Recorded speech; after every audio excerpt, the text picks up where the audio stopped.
Listo. Bien, chicos. Gracias. Bueno, el tema de hoy es, más que nada es un repaso de lo que ya hemos visto, o ya han visto ustedes con el doctor Casquero y con nosotros en las prácticas de los trainers, los satélites de la paroscopía, ¿no? Son básicamente conceptos, entonces vamos a tratar de ver los más importantes para que tampoco no se aburran, porque en verdad es bastante teoría, ¿no? Esto es lo que me han indicado tratar, todos estos temas, por eso le digo, como son bastante contenido, vamos a tratar de resumirlo, lo más importante. Bueno, ya saben ustedes que lo que es un equipo, un instrumento, más que un equipo de la paroscopía, es complementario al instrumental de la paroscopía.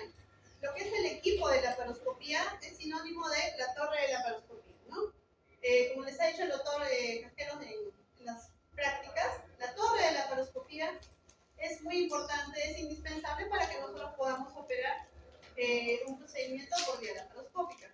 Si uno de estos partes o uno de estos segmentos estaría o no estaría funcionando bien o no está presente en la sala de operaciones, lamentablemente no se puede realizar o no se puede llevar a cabo la cirugía laparoscópica, ¿no? Si está fallando alguno de ellos, tampoco se puede realizar. Provecho con el chip. Pasa.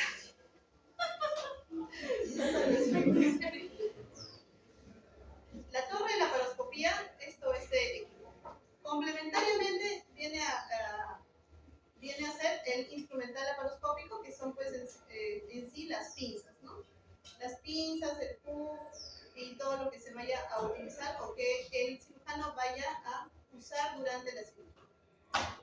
El monitor, el monitor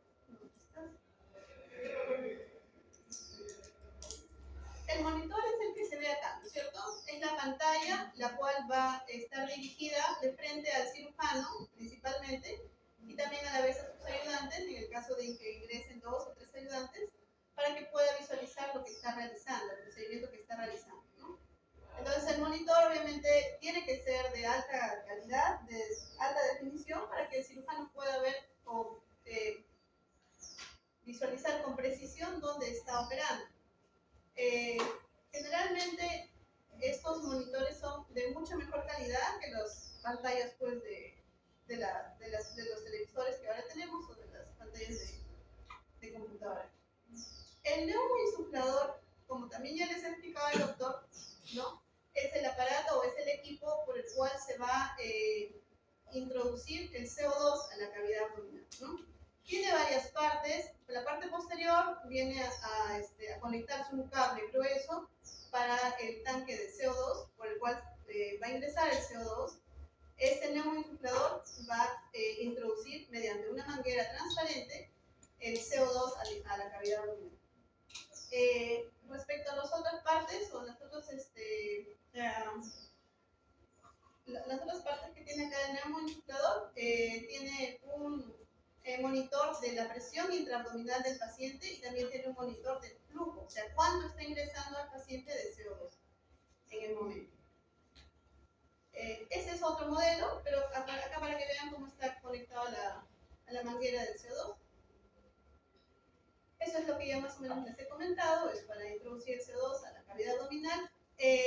Cuando hablamos de la presión intraabdominal, y eso también ya lo han visto en práctica, la presión intraabdominal adecuada o una presión intraabdominal que digamos está bien para evitar complicaciones en el paciente, tanto para que le deje visualizar bien al cirujano y para evitar complicaciones de un neumoperitoneo incrementados, se dice que más o menos va de 12 a 15 milímetros de mercurio, en promedio 3 milímetros de mercurio.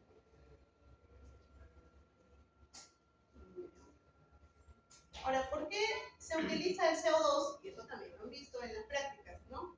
El CO2 es más difusible que el oxígeno, es muy rápidamente eliminado mediante el sistema respiratorio, y lo más importante, que no es combustible, ¿ya?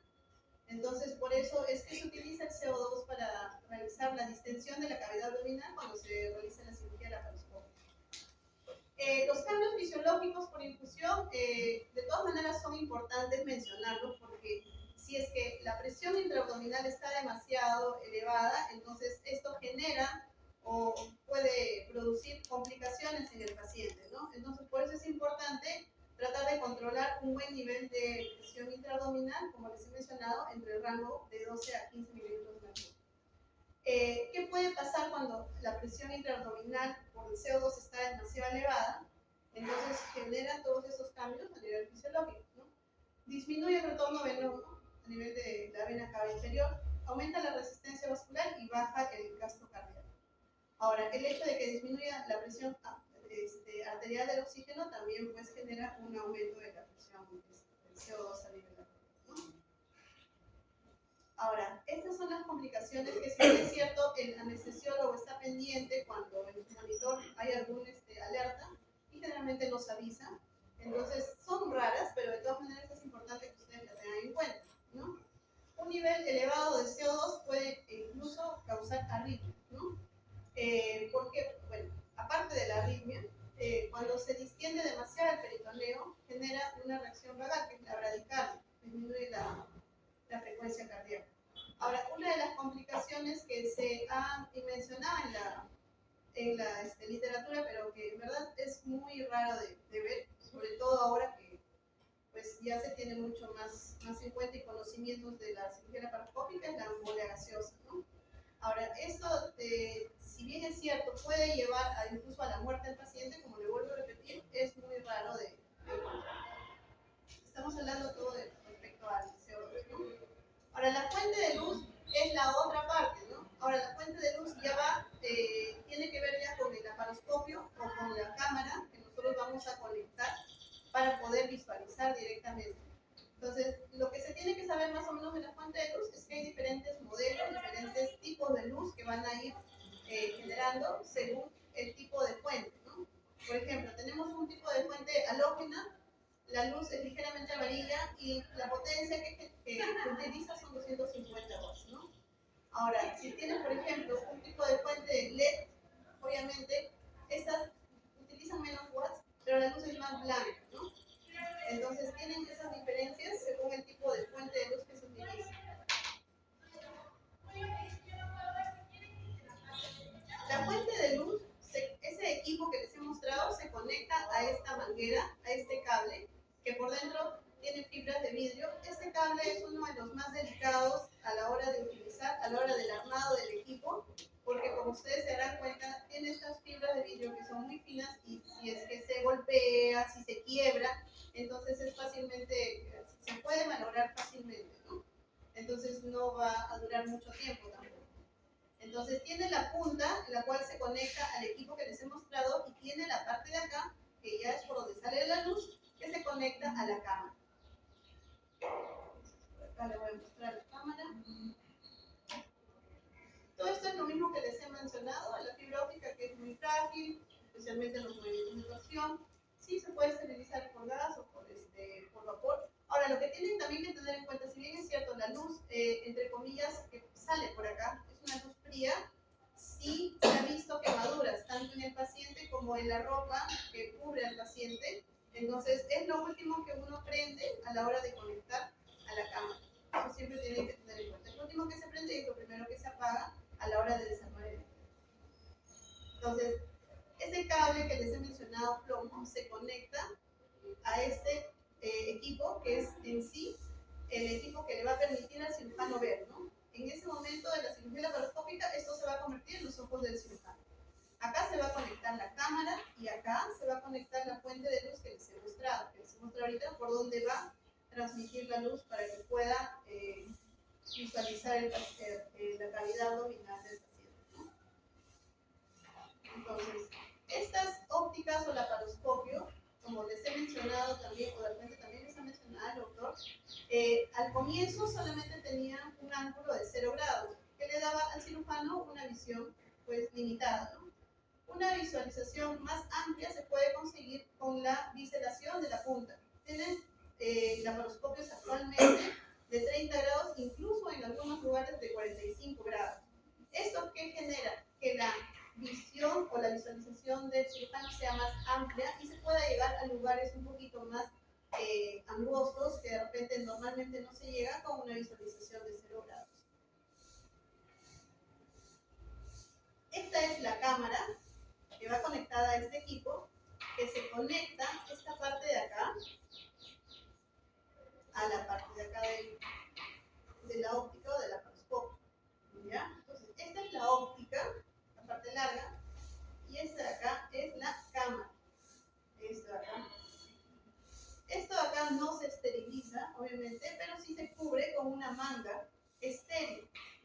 evita a que se contamine el campo quirúrgico o el campo operatorio.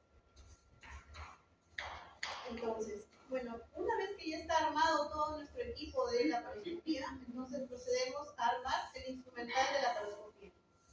El instrumental de laparoscopía, como les he mencionado también, hay pinzas que son básicas con las cuales uno puede hacer cirugías sencillas, digamos una colecistectomía laparoscópica, una apendicectomía laparoscópica, pero ya en algunas cirugías más complejas se utilizan equipos mucho más sofisticados o de más precisión para estos tipos de cirugías, ¿no? Y de todas maneras igual, si uno no cuenta con una pinza o una tijera o con el hook, entonces tampoco no se puede realizar pues una cirugía, ni siquiera la más sencilla. Entonces también es importante que se tenga a la mano todo el instrumental básico de la persona, ¿no? O sea, lo mínimo que tiene que tener el cirujano para poder operar. Y antes de pasar a lo que es el instrumental, mencionarles los trócares. Los trócares son los puertos de entrada por donde se van a introducir tanto el laparoscopio o la óptica y las pinzas de instrumentación. Eso también ya lo han visto en la práctica, son de diferentes diámetros, también son, pueden ser reesterilizables y también descartables, ¿no? Tenemos estos dos que también los han visto y los han podido ustedes observar y manipular. Tenemos a los trócares que son reutilizables y estos trócares de acá que son descartables, ¿ya? Entonces, si bien es cierto, tienen tienen a la hora de dispararse, se retraen, de todas maneras se tiene que tener mucho cuidado a la hora de colocarlos, porque si ustedes se dan cuenta, la punta, sobre todo de los reesterilizables, es bien filuda. Entonces, los trócares vienen de diferente tamaño porque tenemos o contamos con instrumentales que vienen obviamente de diferente tamaño. Si uno va a utilizar una pinza de 5 milímetros, obviamente se introduce un trócar que tenga el diámetro de 5 milímetros. Si se va a utilizar la óptica o la clipadora o la grapadora que mide 10 a 12 milímetros, obviamente se va a introducir un trócar que mida ese tamaño. Contamos también con lo que es la aguja de Veres, que es para realizar el neumoperitoneo cerrado, ¿no? Los que ya han pasado por la segunda clase de laparoscopía también habrán escuchado y habrán visto cómo se realiza lo que es neumoperitoneo cerrado con la aguja de Veres, ¿no? La aguja de Veres también tiene una pequeña punta que se retrae para poder evitar alguna función inadvertida del intestino. La aguja de Veres se coloca de manera, digamos así, de manera ciega, porque nosotros no estamos viendo la parte interna. Entonces tenemos que tener bastante cuidado. Como les digo, a pesar de que es una aguja muy finita, puede lesionar incluso la arteria aorta abdominal. Entonces hay que tener bastante cuidado, ¿no? Esta aguja de Veres permite hacer el neumoperitoneo cerrado. En el caso pues que de repente el paciente no tenga ninguna antecedente de operaciones o que de repente pues el cirujano vea conveniente que no va a haber, porque el riesgo de complicación sea muy bajo, ¿no? Entonces tenemos igual las agujas de Veres las reesterilizables y las descartables, ¿no? Que son estas de acá. Como ven, son muy finitas y el flujo que entra por acá del CO2 obviamente no puede ser muy alto porque el diámetro de acá es muy delgado, es 4 milímetros más o menos, ¿no? Entonces, hay agujas de Veres, como ustedes entenderán, igual los trócares, que también se utilizan tanto para pacientes obesos como para pacientes pediátricos, que son de diferente calibre, o que son de diferente largo. Cuando uno coloca la aguja de Veres, muchos cirujanos colocan de esta manera la pared abdominal, ¿no? La traccionan hacia arriba para que la aguja de Veres esté prácticamente libre y que no se introduzca o que no produzca, como les digo, alguna función, ya sea del epiplio, del intestino o de algún vaso importante. Entonces se tracciona la pared abdominal. Hay diferentes maneras de hacerlo. En este dibujo el cirujano lo hace en la parte media. Generalmente estamos utilizando el ombligo, la cicatriz umbilical, por donde es más fácil llegar también a la cavidad abdominal. Entonces se introduce la aguja de Veres. Algunos conectan directamente el CO2. Hay algunos cirujanos que introducen un poquito de cloruro para ver si es que están en cavidad, ¿no? Si es que hay cierta resistencia y no pasa el cloruro, entonces quiere decir que todavía están en pared abdominal. Es una manera de saber si están ya en cavidad o si siguen todavía en pared abdominal. Hay pacientes que son muy obesos y que el tejido adiposo es muy grueso, entonces ahí se tiene que tener bastante cuidado, ¿no? La otra manera de que nosotros podamos hacer el neumoperitoneo también es hacerlo de manera abierta. Una vez que nosotros hacemos... El neumoperitoneo abierto se realiza haciendo una incisión de capa por capa hasta llegar a la cavidad abdominal. Una vez que igual se ingresa por la cicatriz umbilical, y una vez que se evidencia que ya estamos en cavidad abdominal, ahí se introduce directamente el trocar sin cargar, solamente se coloca el trocar, ya no se coloca la punta que va a guiar. Entonces, una vez que nosotros ya introducimos el trocar, ahí se puede ingresar con el laparoscopio o con la cámara para evidenciar que ya estamos en cavidad y poder colocar el resto de los trocar. El trocar, el primero, y la aguja de Bell son las únicas que entran sin ser vistas. El resto de trócares sí se deben de visualizar con el laparoscopio. Ahora, igual que los trócares, igual que la aguja de Bell, la longitud de los instrumentos en un adulto promedio más o menos varía de 34 a 37 centímetros. Estamos hablando de largo de los instrumentos. Si tenemos un paciente pediátrico, obviamente pues el largo va a ser mucho más corto. Y en pacientes que se les hace cirugía bariátrica, que ahora está muy de moda, se utilizan instrumentos que son especiales para estos pacientes, llegando de largo hasta medir 45 centímetros. Ahora, respecto a las partes de la pinza, estas son las partes de la pinza, ¿ya? Si no lo han tocado todavía en la práctica o si no recuerdan, ¿ya? Tiene tres partes: la punta o el inserto, esta es la vaina, que está cubierta por un jeve, esto no es metal, solamente esta parte es metálica. Tenemos el mango, ¿ya? El mango va a variar según el instrumental que estén utilizando, ¿no? Como les he mencionado, los aros generalmente son iguales en la mayoría de instrumentos, pero tenemos acá la conexión al electrocauterio y la perilla que va a hacer que gire la dirección de la punta o del inserto, ¿no? Esto también ya les he mencionado en la plática. ¿Para qué? Para que el cirujano tenga más facilidad de manipular los tejidos y no esté pues girando mucho o moviendo mucho la muñeca para evitar lesiones. Esto es la perilla. Y lo que es la electrocoagulación, que también se las he mencionado en las prácticas a la mayoría, es si es que el cirujano en algún momento quiere o está disecando el tejido y en algún momento encuentra algún vaso de manera inadvertida y empieza a sangrar, pero lo sujeta y con eso está evitando o está controlando el sangrado, entonces le dice al instrumentista que le conecte el cable del electrocauterio a la punta de acá y se puede tranquilamente hacer hemostasia en ese mismo momento para poder controlar el sangrado, ¿no? Entonces, también les he mencionado que esta vaina impide que la transmisión de la electricidad se dé en toda la pinza, ¿no? Solamente la transmisión de la electricidad va a ser a nivel de la punta, ¿no? Para evitar también lesiones inadvertidas a nivel de los intestinos o del epítomo.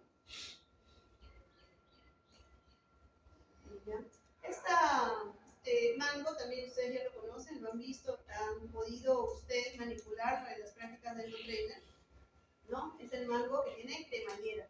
Como les digo, esto también ayuda al cirujano a que no se canse mucho la mano a la hora de traccionar o sujetar el tejido.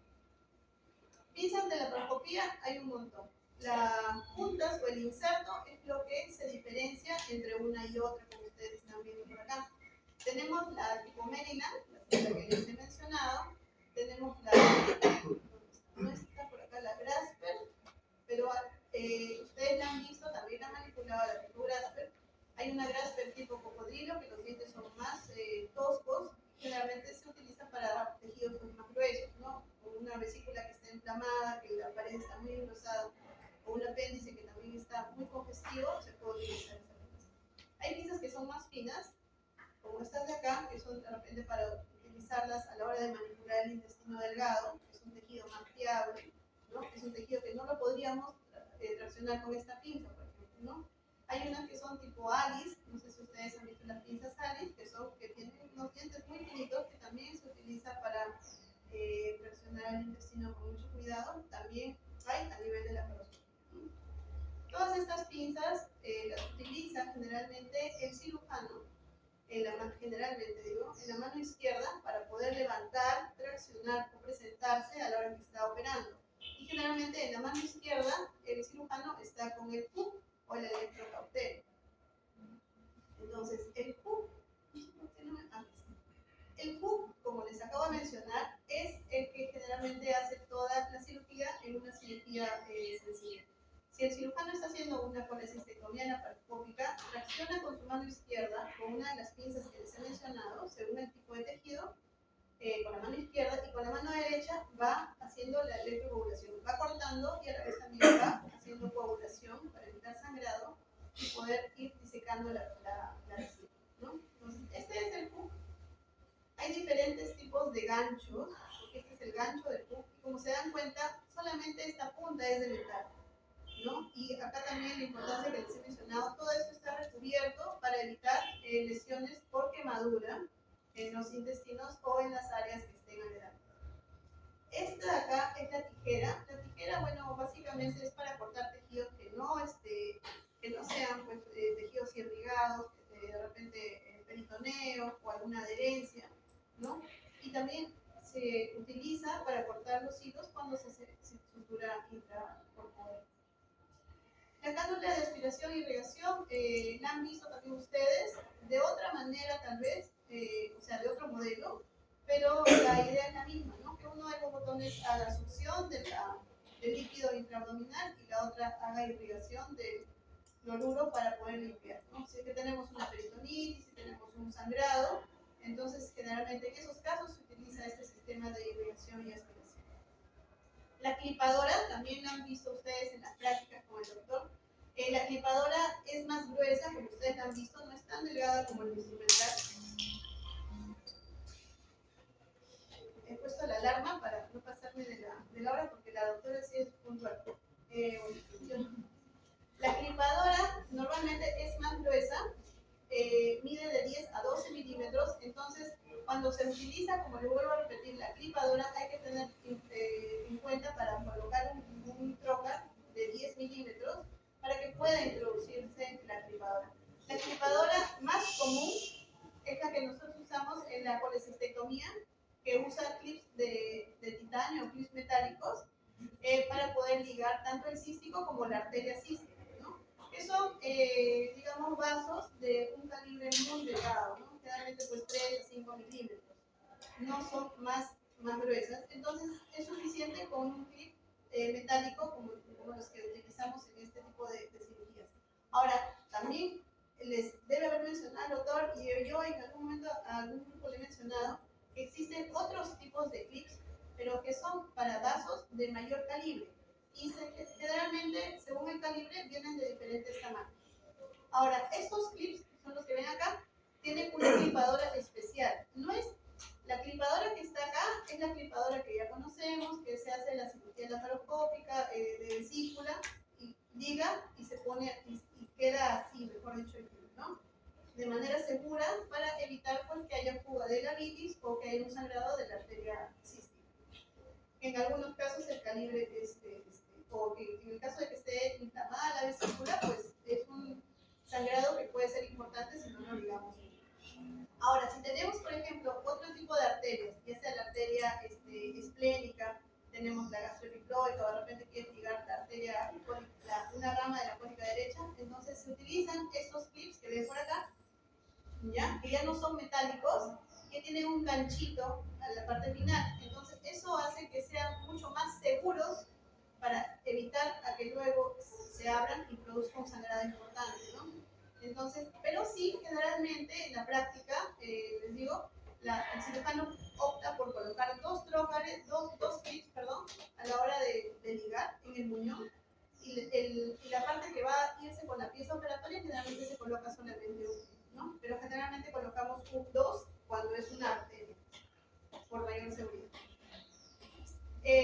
Los otros instrumentales ya son más de especialidad, de todas maneras se los quiero mencionar.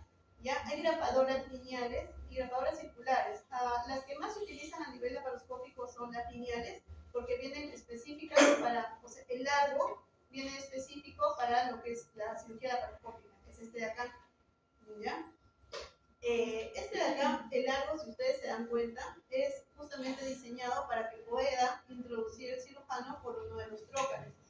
Esta de acá es la parte que se puede cambiar o se puede retirar la grapa y poder colocar otra grapa. Entonces, si ustedes más o menos, si no lo conocen o no lo han visto antes, estas suturas están muy ahora de moda, pero generalmente cuando uno hace una anastomosis del intestino delgado con el intestino grueso, o de repente del intestino grueso con el intestino grueso, lo que favorece esto es que el tiempo operatorio es mucho más corto, ¿ya? La sutura es mucho más rápida y el cirujano con esto tiene una mayor seguridad de que la anastomosis no se vaya a abrir o que no vaya a tener una licencia de anastomosis, ¿no? Entonces, bueno, el único inconveniente es que son suturas caras, ¿no? Porque el costo de cada sutura es elevado. Entonces, bueno, generalmente no hay pues en todas las instituciones.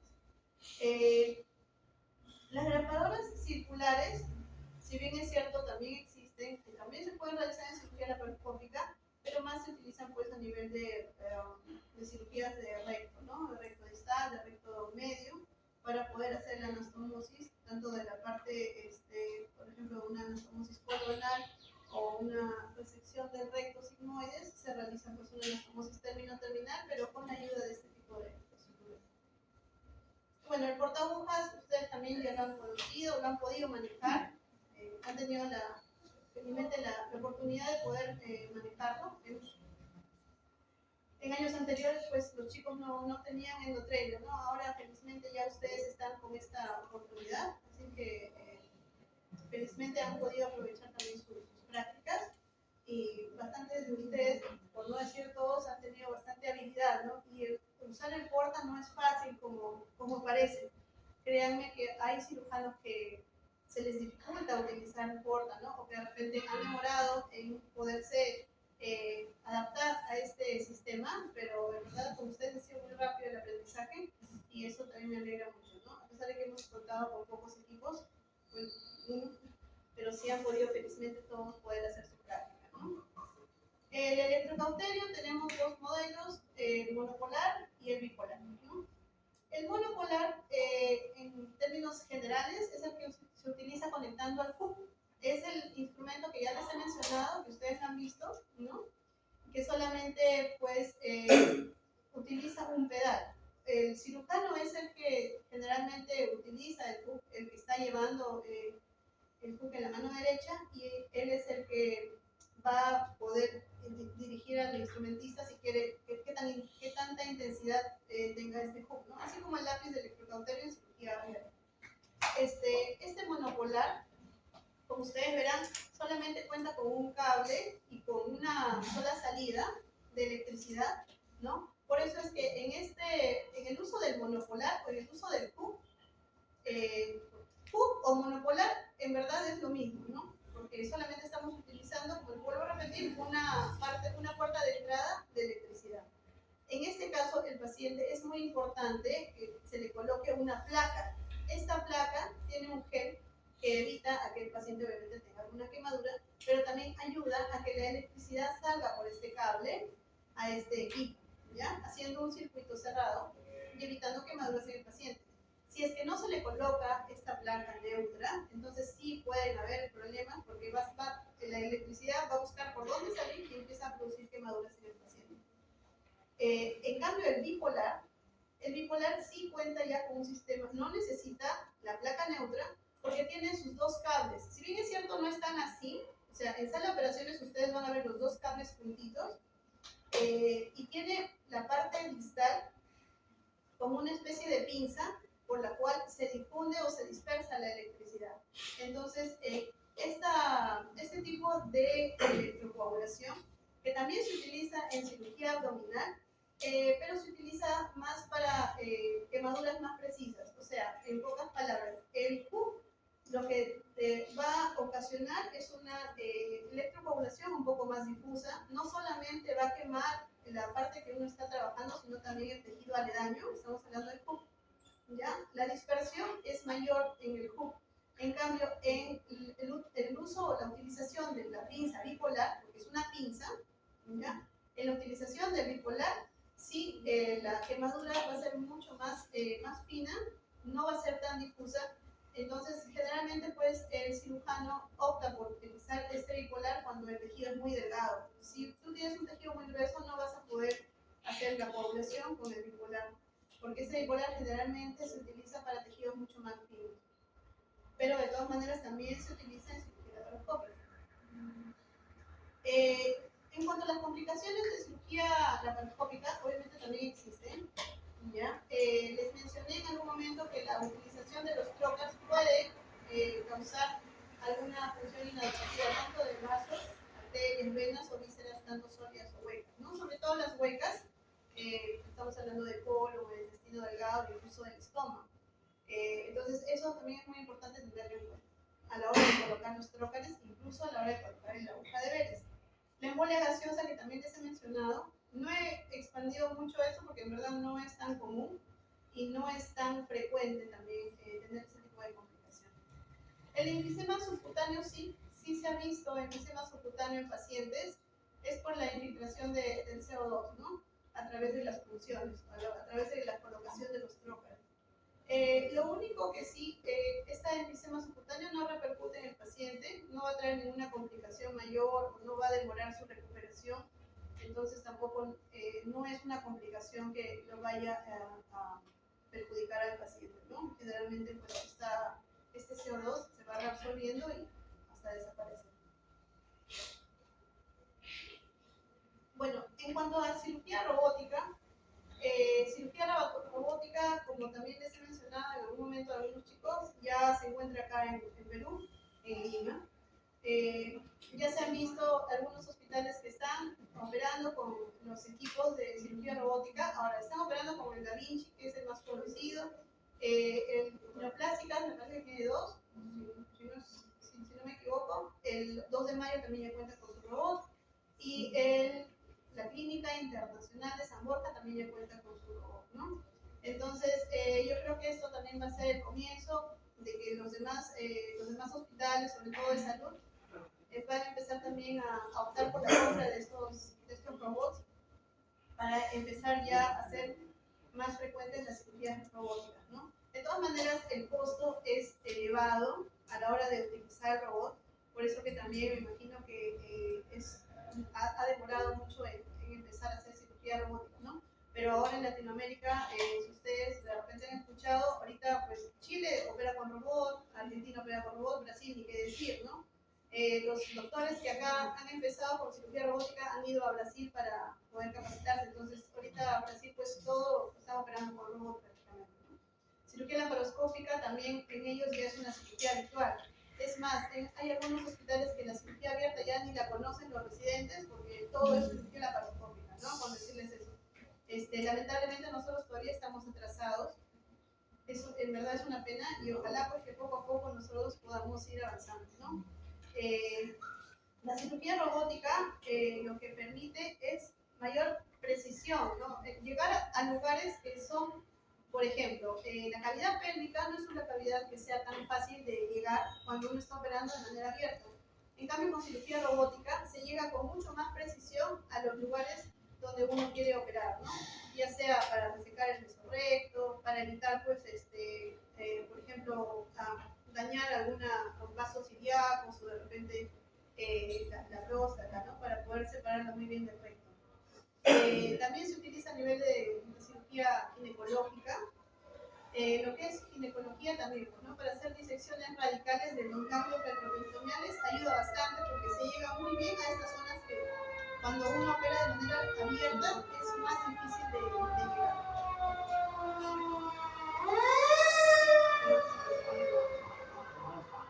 Entonces, en estas cirugías, incluso en la cirugía urológica también, ¿no? Cuando se hacen nefrectomías radicales o prostatectomías radicales, se ha visto que ayuda mucho mejor lo que es la visualización por el Da Vinci, por el tipo de robótica. Entonces, por eso es que se empezó este tipo de cirugía. Sin embargo, ahora se ha expandido a diferentes segmentos también de del cuerpo, ¿no?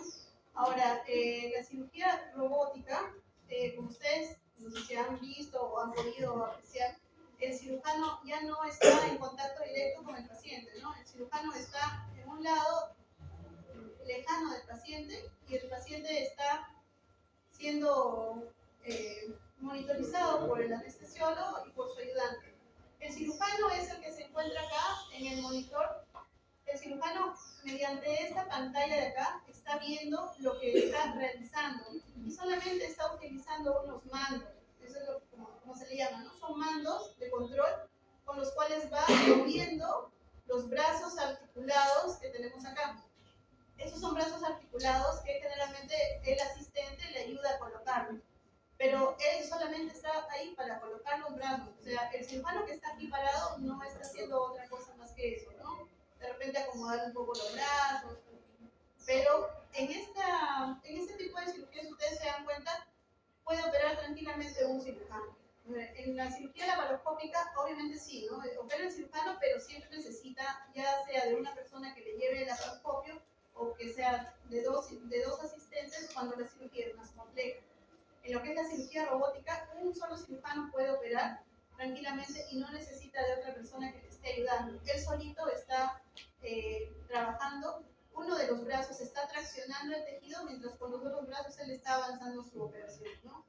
En verdad es una tecnología muy, muy avanzada. Incluso se dice que ya el Da Vinci que está llegando acá, en otros países dicen que ya es un equipo ya que ya ha pasado a la historia, pero bueno, al menos porque lo que pasa es que el Da Vinci va avanzando, ¿no? Así como el PlayStation hay 1, 2, 3, bueno, igual, el Da Vinci que ha llegado acá es uno de los más antiguos, porque ya a nivel mundial ya se están utilizando otros Da Vinci mucho más sofisticados, ¿no? Pero bueno, ¿qué vamos a hacer? Chicos, agradecerles nomás por su atención.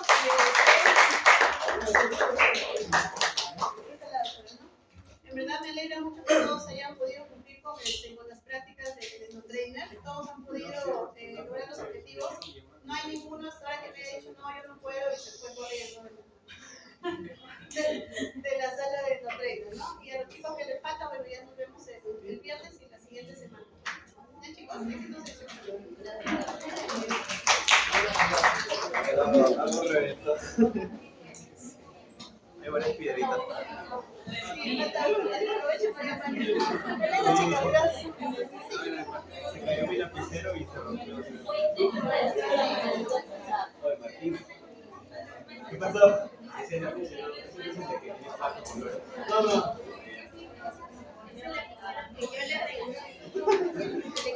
Ya sabía que era